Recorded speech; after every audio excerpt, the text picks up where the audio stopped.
Wait, stop. You're getting it wrong. You're getting it wrong. Look, I promise you. I had no genetics.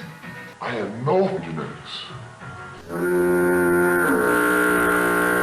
Now, there are many misunderstandings in bodybuilding, and some are more questionable than others. Because of this, you have people saying that certain exercises are like miracles, or certain supplements are going to get you jacked and have steroid-like effects. You have all the misconceptions where basically it was told that if you did Arnold's chest day regularly, then you would get Arnold's chest. There are other ones also, for instance, about if you did preacher curls, then you would elongate your bicep head and make your arm fuller. Of course, all of these are very wrong, but I think there is one that stands out as one of the worst in my opinion. And that's because it may be one of the most unhealthy ones that people love to believe for some odd reason. And that's that steroids are going to make you something that you're not. Would you ever consider taking steroids? I'm on steroids. You're on steroids? Yeah. Okay. Like, what are you on?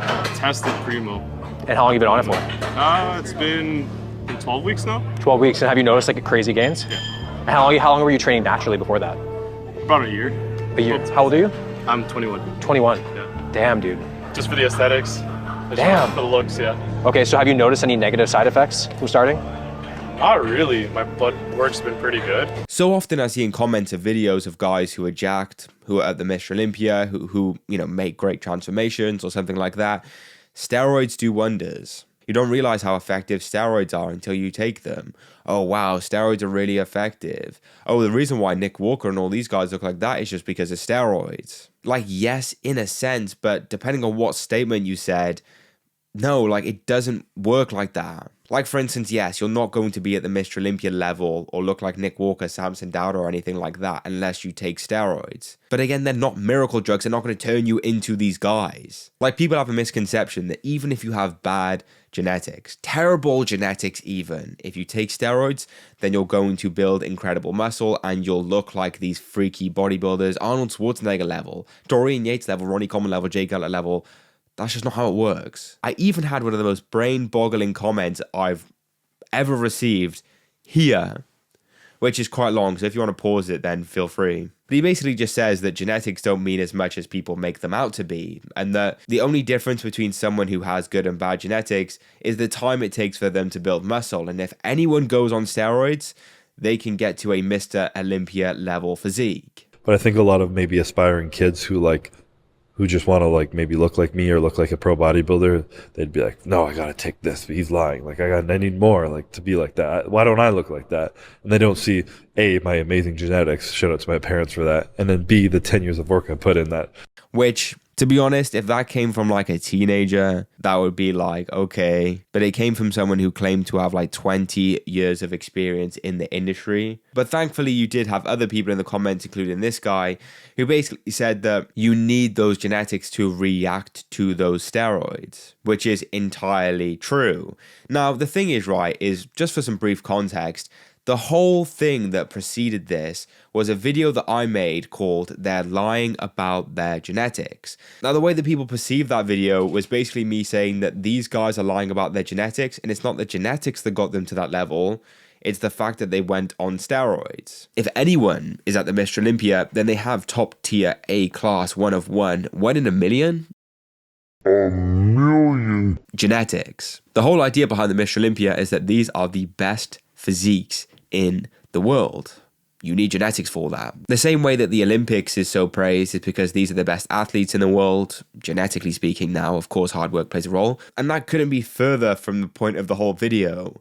I literally talked about how Tom Platt, Dorian Yates, Jay Cutler, and guys like this basically said that they either had no genetics or not as great genetics compared to their competitors. But I literally said in that video that they're lying because you need incredible genetics to get to that level. I'm basically saying that they have incredible genetics and that they're basically just underplaying the genetics that they do have. Like, for instance, literally look at Jay Cutler, Dorian Yates, and Tom Platt here in their first year of training even, or something like that. I think it's a bit late for Tom, but still. I had no genetics.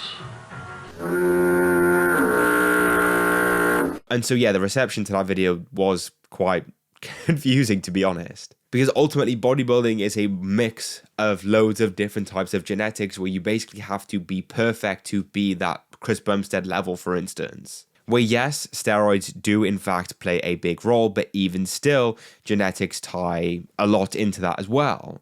Let's just take a few examples, for instance. There are people who are hyper responders. Where do you think the word hyper responder comes from, by the way? Just literally look at someone like, why do I keep talking about this guy on my channel? Julian Fitzgerald, where he talks about, what if I'm a hyper responder? Let's say like Hani did put me, or he helped me get on some sort of like minimal stack or whatever. And then it just like, I'm a hyper responder, it just explodes. Dude, if I could set a record for like biggest arms, that'd be insane. Then you have someone like Nick Walker, who is in fact a hyper responder. So literally he takes, people have theorized that he can take higher and higher dosages and get more and more returns. Hence why he looks unbelievable, friggin' crazy like this. You look abnormally retarded today. What the f?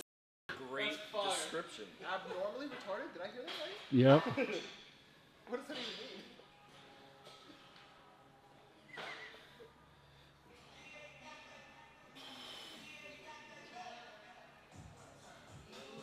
mean? Wow.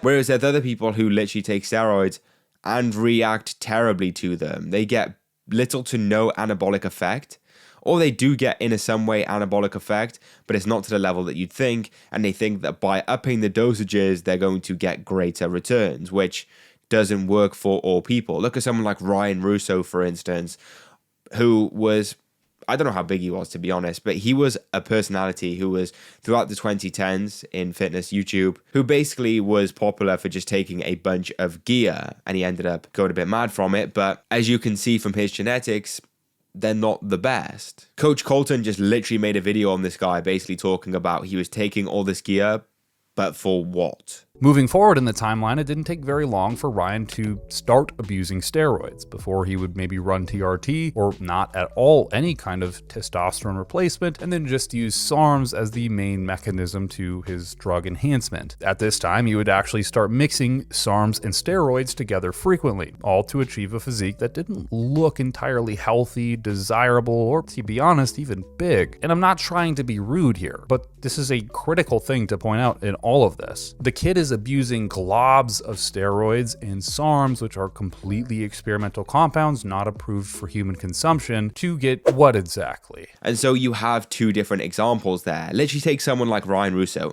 training his freaking backside off. He literally said he trained to the point where his blood vessels in his eyes were shot, so he had bloodshot eyes, and he was bleeding from his nose or something like that. So he was training balls to the wall, and he was taking all of these steroids. So in response to these comments, is he Mr. Olympia level? No. Whereas if you take someone like Nick Walker, who, yes, he's taking these steroids and stuff as well, and he's training super hard. Also, he has a good reaction to it. It has unbelievable genetics, so he ended up at the Mr. Olympia. And he could potentially win it this year. And if someone ends up watching this after the Olympia in 2025, and either friggin' Nick Walker wins or doesn't win, you'll think, I don't know what you'll think, to be honest, but still. Do you think Nick Walker can win the Mr. Olympia? I do think they could. All the guys would have to miss a little bit. I don't like Nick's structure. I prefer the structure of the other athletes. But you can't hold that against an athlete because it's genetics, right? I think Nick would be an amazing Mr. Olympia. I just think structurally it's going to be tough for him. It's going to be a challenge. It's too close, Jay. There's not a standout winner. That's the problem. If Samson comes in 100% on the money, I feel he's going to win. Now, naturally, bodybuilding is a lot about genetics also in regard to how well you can recover, your actual muscle insertions and muscle bellies, if that makes sense, proportions and flow of your physique, shoulder to waist ratio, skin quality, how grainy and hard you can get, how lean you can get naturally and how lean you are, like, you know, your thyroid sensitivity in regard to your metabolism, how strong you are and stuff like that as well. That kind of does play a role in it in some way. But there are all of those. But also, if you then go enhanced, there are other things as well, like how well you react to those steroids, how you react to certain compounds. Some people take certain compounds and they react really well to them, others don't. Some people react really well to compounds, but they get loads of side effects. And some people get the side effects, but no benefits. And then you end up with guys, I'm tempted, I'm not sure if I should show the image or not, but there's trigger warning. If you want to look away, literally it's the next 5 seconds. This image of a guy who took steroids and reacted really badly to them. And then he basically ended up with terrible back acne. So in a sense, you need to have all of these perfect genetics. Otherwise, you're not going to be able to get to that level. However, there is an issue when it comes to genetics in bodybuilding because people like to hide behind the realm all the excuse of genetics, where, oh, mate, you know it's coming. You know it's coming.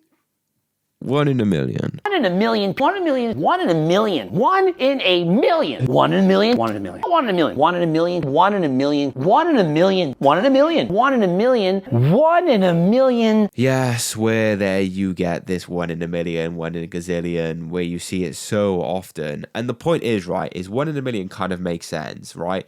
There will be these genetic outliers, but for some reason nowadays we just see them so frigging often. Guys with insane genetics, physiques, work ethic and all this stuff like that, and they hop on stage or they just stay on social media, and then they get an immense following with the popularity that comes with that. And of course they just put it under the guise of, oh yeah, I'm natural and all this stuff like that. I just have amazing genetics, whatever. But it's complicated because sometimes you never really know. For instance, if you look at someone like Matt Does Fitness, before they did the extensive testing on him, or More Plates, More Dates did, you would think, of course, this guy's not natural. But it ended up that he passed every single test I'm sure he passed, which meant that, of course, more likely than not, or in general, yes, he is natural.